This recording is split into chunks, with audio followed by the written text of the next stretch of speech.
mio padre è morto, no? E ho chiesto dove è l'autista. E l'autista era sparito, era fuggito, già non si è fermato l'autista.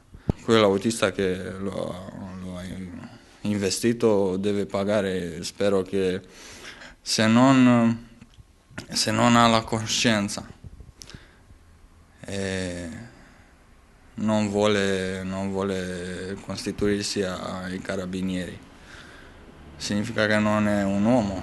Vorrei che lui finisca in prigione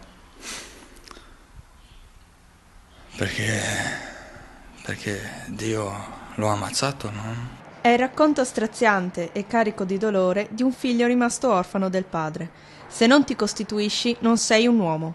Così, nell'appello al pirata della strada, che ieri sera a Vittorio Veneto in via Grazioli ha travolto e ucciso Miloš Tenau Constantin, 44 anni, imprenditore edile romeno uscito da casa per comprare le sigarette verso le 18:30.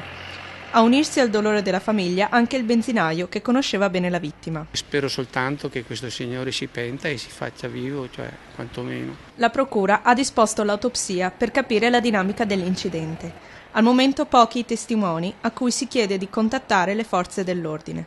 Non si esclude che il pirata possa essere del posto.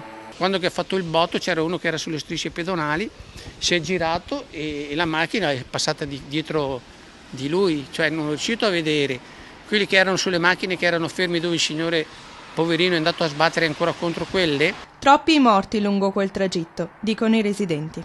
Sono morte più di 2 o 3 persone ormai qua. Che sia pericolosa perché è un rettilineo, le macchine corrono anche.